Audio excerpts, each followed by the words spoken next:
pt.1. What are you doing? You're not actually going into an asteroid field. They'd be crazy to follow us, wouldn't they? You don't have to do this to impress me. Sir, the possibility of successfully navigating an asteroid field is approximately 3,720 to 1. Never tell me the odds.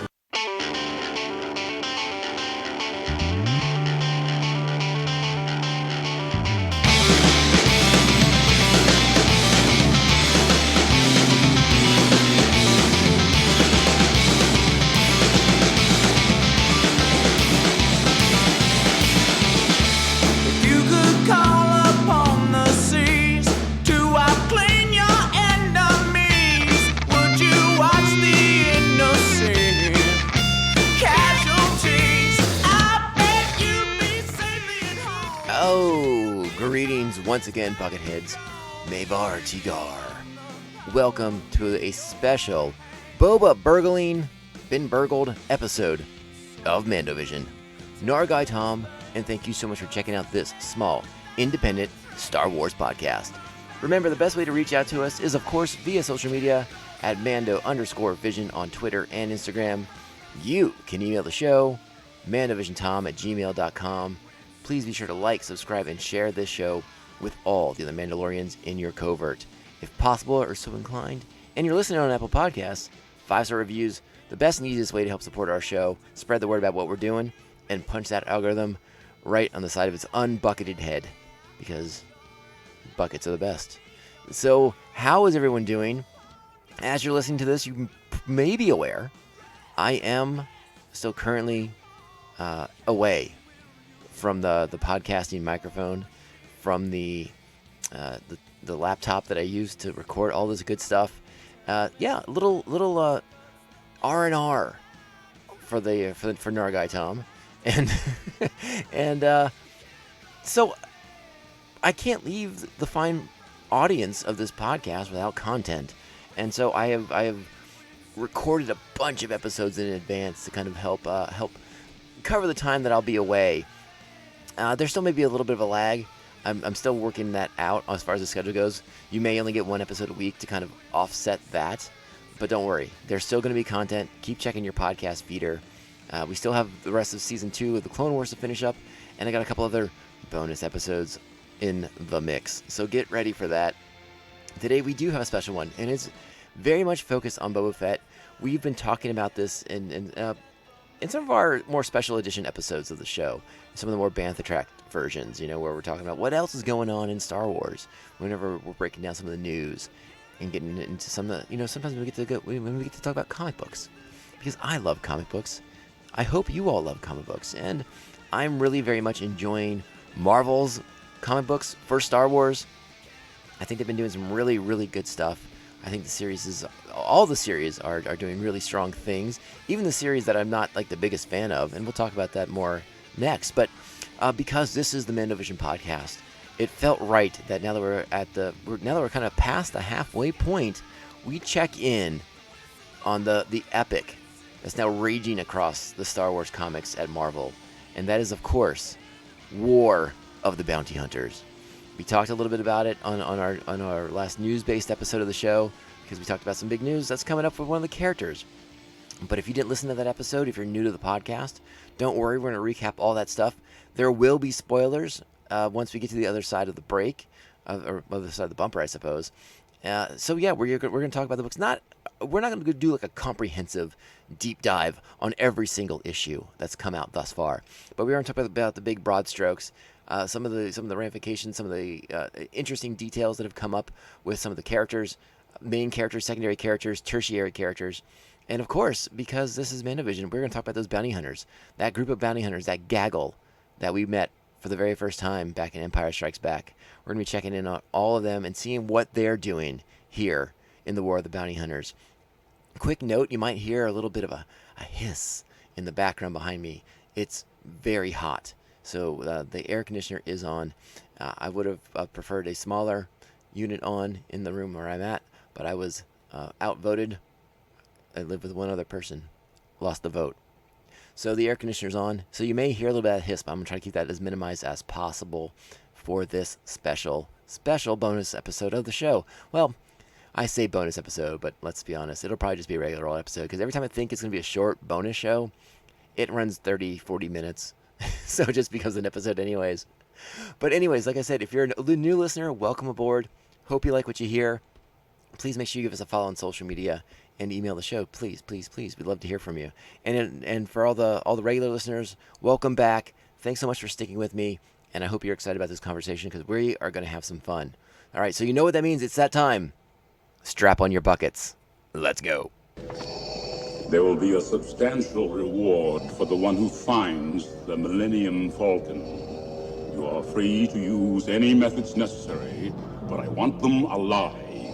No disintegrations. As you wish. I think everyone knows at this point in the podcast that I love comic books. And they were such a vital part of continuing Star Wars for me. And I've never let go of that. So whenever Star Wars comics are being published, I'm all in. And whether it was with Dark Horse or now back with Marvel, who originally held the license from the late 70s into the 80s, I've been along for the ride as long as humanly possible. And what's really neat about, since Marvel has reacquired the license, is that they've been telling these new tales, in the wake of each movie. So right now, we're in a period where it's the 40th anniversary of Empire, at least last year was. And so the book shifted. So now we are between Empire and Jedi. And we're getting all these really fun stories, because Empire Strikes Back, as everyone is well aware, is when the galaxy of Star Wars, the universe of Star Wars, if you will, really began to expand in fun and unique ways that we only sort of got hints of in A New Hope back in 77, a year before I was actually born. So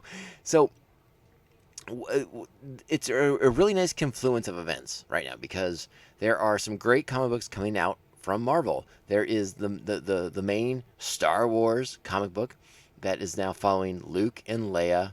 It's following C-3PO, R2-D2, Chewbacca, and of course, now that we're after Empire, Han has been taken away. So we're with Lando, his first days with the Rebellion. We're with Lobot, his first days with the Rebellion after Bespin, after the fall of Bespin, back to the Empire, and sort of learning how to trust Lando Calrissian.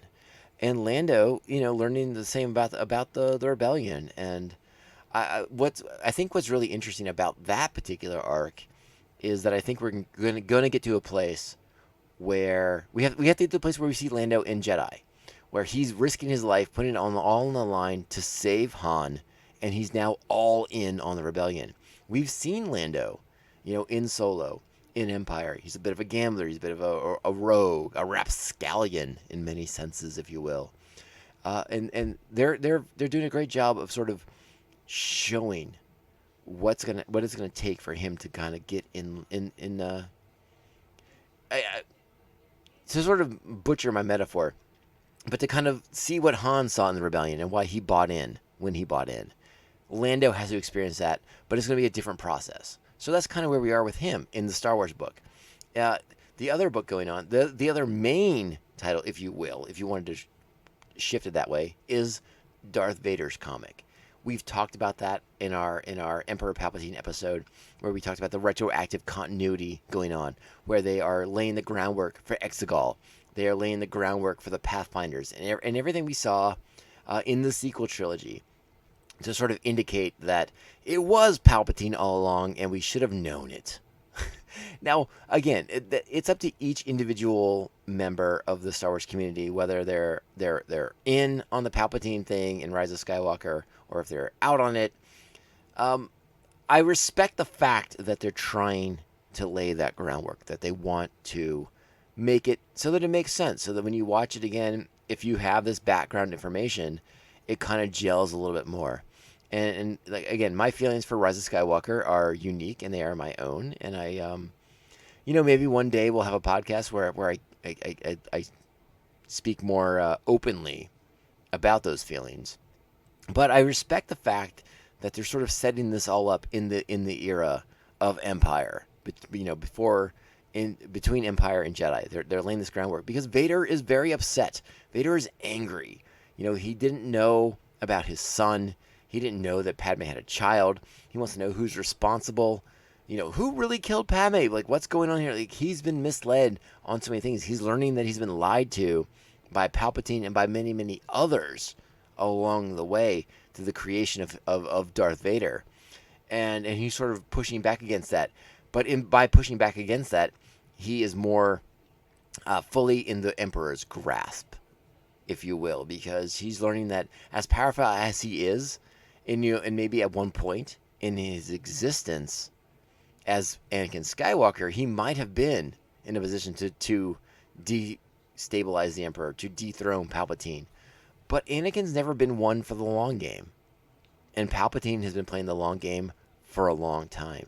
And that's sort of what he's experiencing right now. His anger, his hate at the Emperor, at everyone who's lied to him, is palpable. But he realizes that he's not strong enough to fight against this. And he tries really hard. In the comics, we talk about this in that episode. The lengths he goes to sort of try and destroy Palpatine. His sort of effort to usurp the Sith throne, if you will.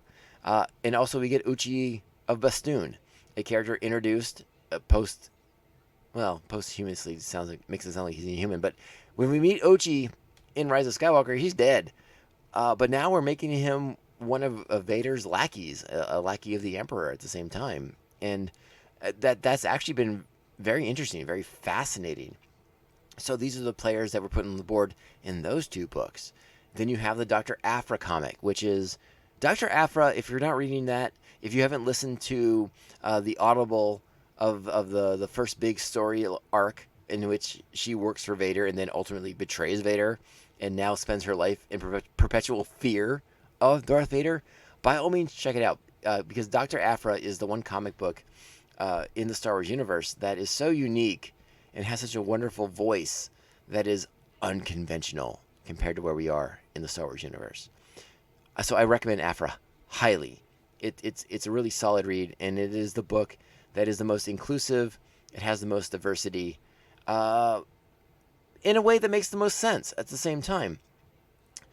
I hesitate to go down this road, but you sort of notice in the Disneyized version of the Empire that they're even trying to make the Empire more inclusive and more diverse, which is weird to me.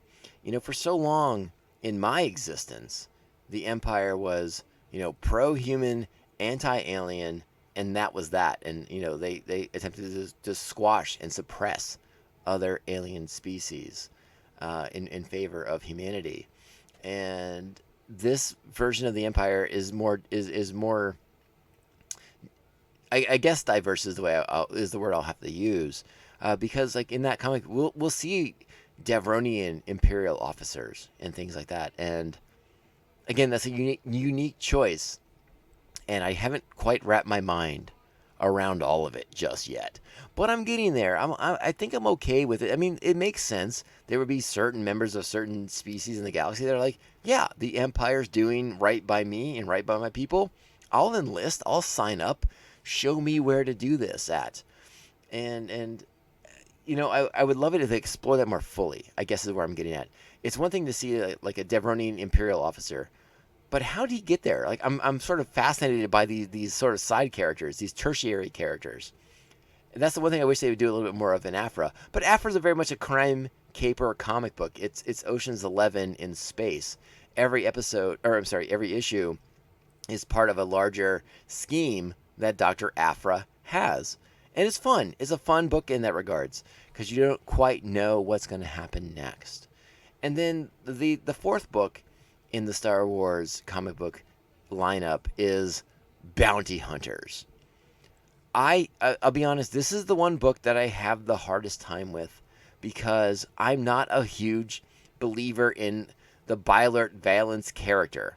Bylert Valance is our main character. He is our center point, and we follow him through his adventures. And it just so happens that because he's a bounty hunter, his adventures intersect with many of our favorite bounty hunters. Boba Fett, Bossk, Dengar, Forlom, or for LOM, depending on how you want to pronounce it. Zuckuss, all the IG-88, the entire menagerie that we first met in Empire Strikes Back. And Valence is a character, former Imperial officer. He has a lot of cybernetic implants because of a TIE fighter crash when he was at the Academy. And we find out later on that Han Solo played a big part in saving him and helping him not die. And that will tie into this episode very, very, very, very soon.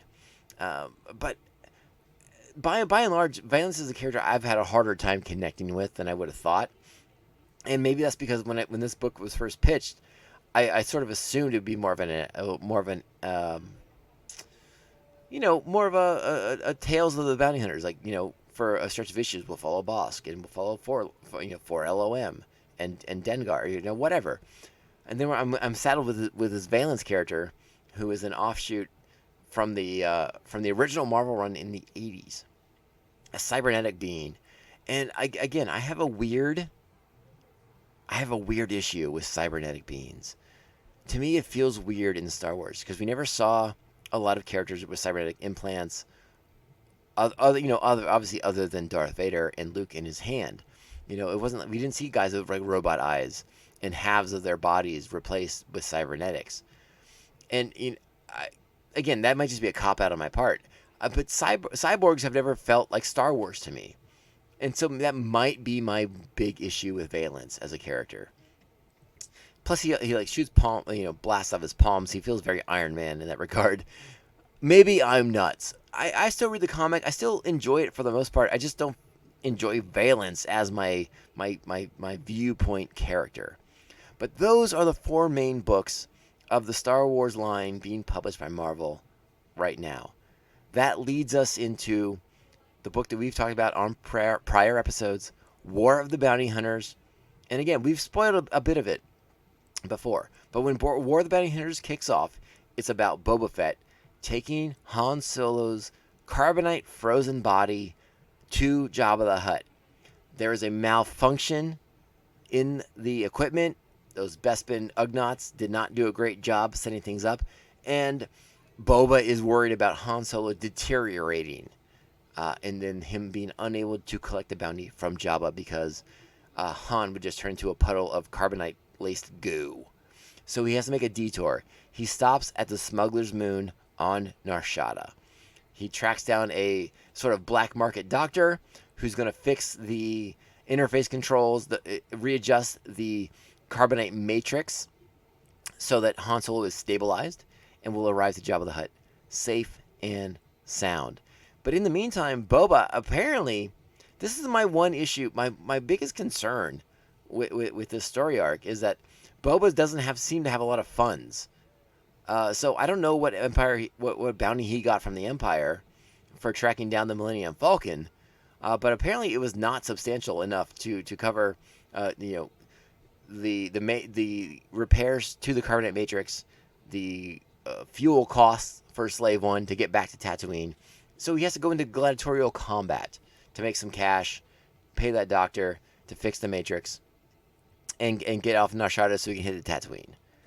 During the gladiatorial combat, which is fun in the comics, it's really a nice visual. I believe that in the War of the Bounty Hunters Alpha, it's Steve McGiven drawing the art, and it's glorious. It's fantastic to look at. And Charles Soule, writer of High Republic novels, is doing the writing on this book and the main Star Wars title, for the record.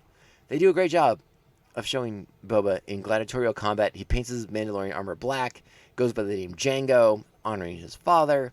Very, very fun stuff. But while he's doing gladiatorial combat to pay for all these things, a criminal organization is moving against him in secret. It is ultimately revealed that it is Crimson Dawn. They are returning to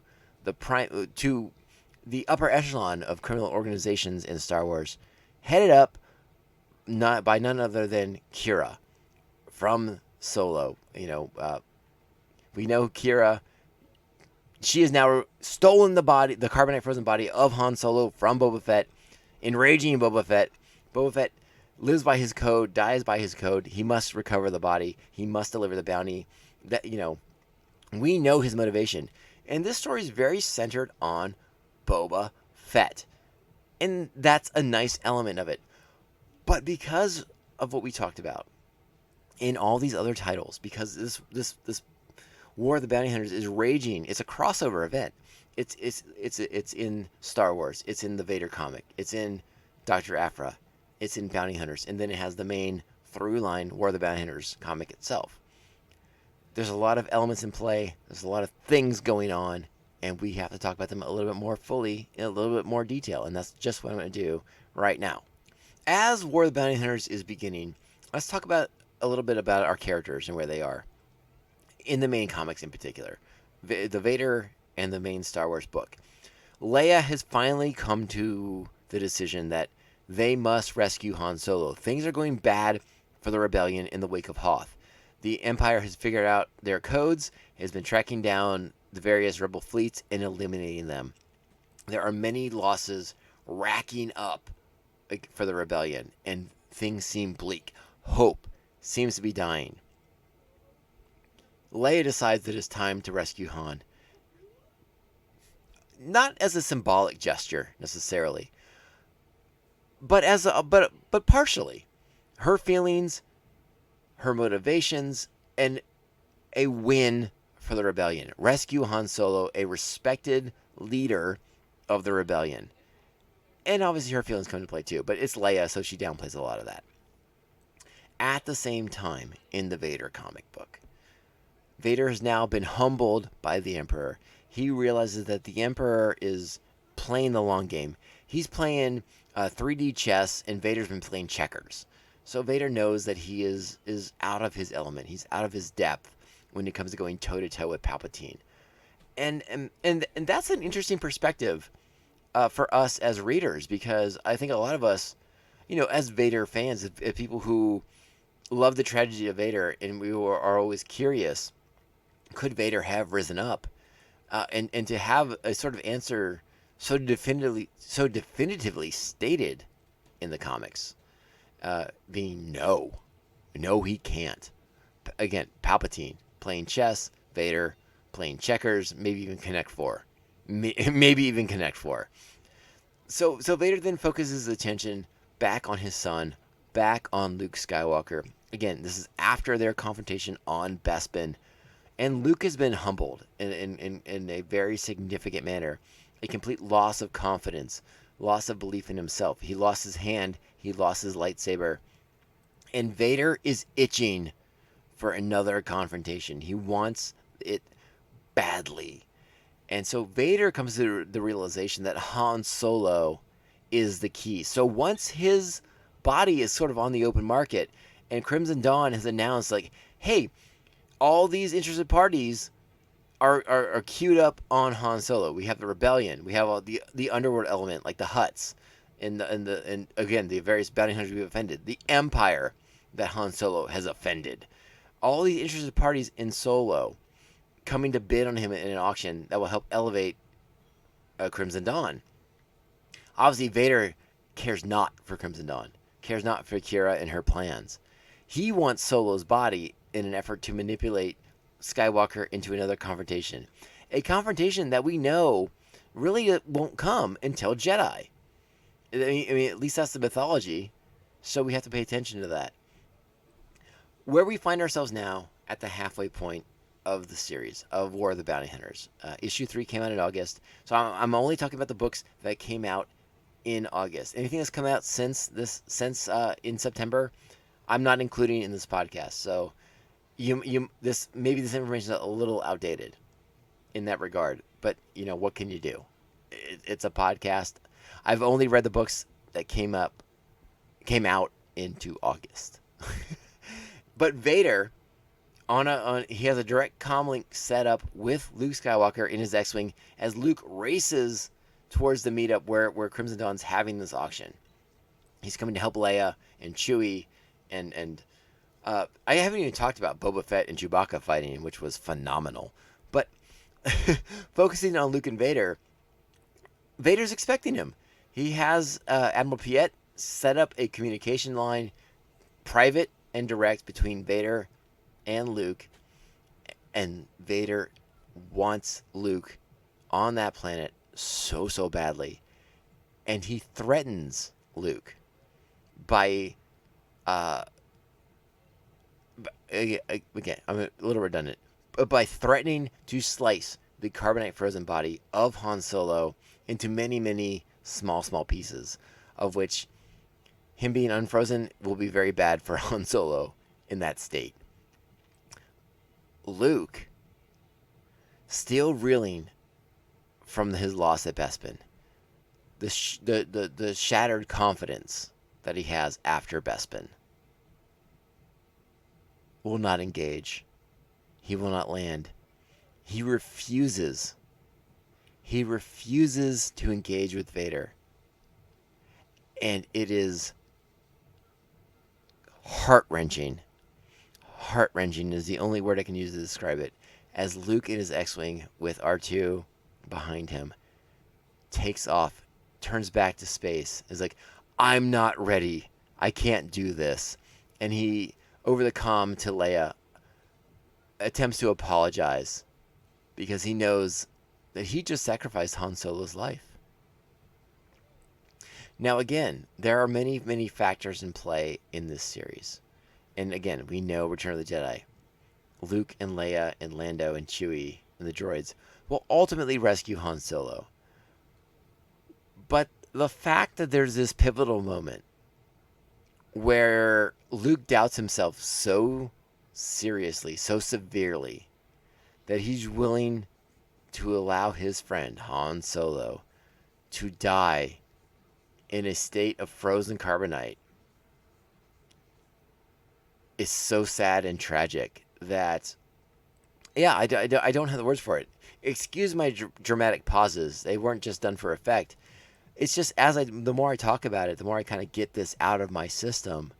It's high drama at its best. And again, you know the beats. You know what's ultimately going to happen. They're going to, Han's frozen body will ultimately make its way to Jabba. Luke and Leia and Lando and Chewie will ultimately make their way to Tatooine and ultimately rescue their friend, Captain Han Solo. But they've spun such a wonderful web. And that's been one of the really understated, nice aspects of the comic series in this period between Empire and Jedi, is sowing these seeds of doubt that Luke now has about himself as he's going to go into this in the aftermath of his confrontation with Vader. His sheer kind of awe at the way Vader was able to use the Force. And Luke doesn't know what he's doing. He left his training. He has no idea what's going on. He has a lightsaber, but he didn't make it. He sort of found it.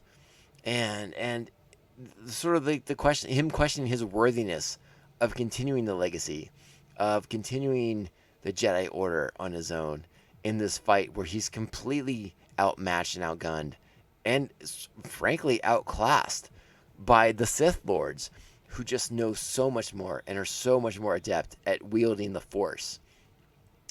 It's really enlightening. It's really fun. And again, the fun part of it is seeing Luke at this low, seeing Leia at this low where she's so desperate to save Han, but cannot. And Lando, so untrusting of the rebellion, so untrusting of Mon Mothma and Leia and the rebellion leadership, that he's plotting with the Hutts against them. And Chewbacca, again, Han's biggest advocate, Han's best friend, sort of caught in the middle of all these different factions. It's really wonderful. Again, they weave in some fun stories with Aphra and Sana Starros in the Aphra comic. That's a lot of fun. But she has her own thing going on. Like I don't want to dive too deeply into that because it's a whole nother trajectory. But Han Solo's auction factors into it. And they do a nice job with that, especially when it comes to with Boba Fett and dealing with clones, things like that. Some good stuff going on there. And then the Bounty Hunters book, By Alert Valence, feeling like he owes a debt to Han Solo because Han helped save his life in the TIE Fighter crash that cost By Alert many of his human qualities. and forced him into a life of cybernetic living. So he feels a debt to Han, so he's trying very hard to get into the mix. Biolert's the one character that I'm waiting to see what happens here in the second half of the series, because he's trying to catch up with everything else that's going on. And he has been distracted by messes of his own making from earlier in the comic run. But he and Dengar, at last check, are finally heading to the auction location. So we'll see what they have to offer to this series in the second half. But it's been a really fun run, and it's really exciting to think that they've done such a nice job with Han Solo as a character, bringing all these desperate factions together. And he's frozen in carbonite. He's not even agitating the action anymore. He's just like the centerpiece that's bringing all these elements together. The heroes, the villains, the underbelly of the galaxy, and so much more. It's been a lot of fun. I think this is a really great series. If you're not checking it out already, I do highly recommend it. Again, we're about 3 months in. There's about 2 months left, and I don't think they've collected any of it in trade paperbacks that you can pick up from like Barnes & Noble or whatever. But if you're a digital comics person, check them out on Comixology, or head into your local comic book shop and find out what you can get. You can read the main book, The War of the Bounty Hunters 1 through 3, and get a good feel for everything going on. If you want to get deeper, though, pick up the Star Wars book, pick up the Vader book, Dr. Aphra, the Bounty Hunter book, and you'll get a fuller picture of what's going on. But I'm really intrigued by what's going on, and we haven't even really talked about Kira's role in things, and sort of the rise, the return of Crimson Dawn, and how Han Solo's auction will factor into that. We did mention a few episodes ago how the writers at Marvel have big plans for Kira, have big plans for Crimson Dawn. So I am waiting to see what happens there. But yeah, this has been a delightful. Well, delightful is, let's put it this way. I had expectations for this book. They have been surpassed. So if you're a fan of the Star Wars comic books, I encourage you to check them out. If you have not checked out the Star Wars comics, I encourage you to check them out, because it's a really, really good time.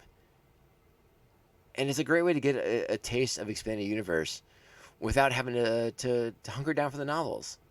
Oh, which we will be talking about very, very soon at the same time, because reading the comics and going back through some novels, some of them older than others, and then kind of juxtaposing them against the High Republic books, that's been a lot of fun for me.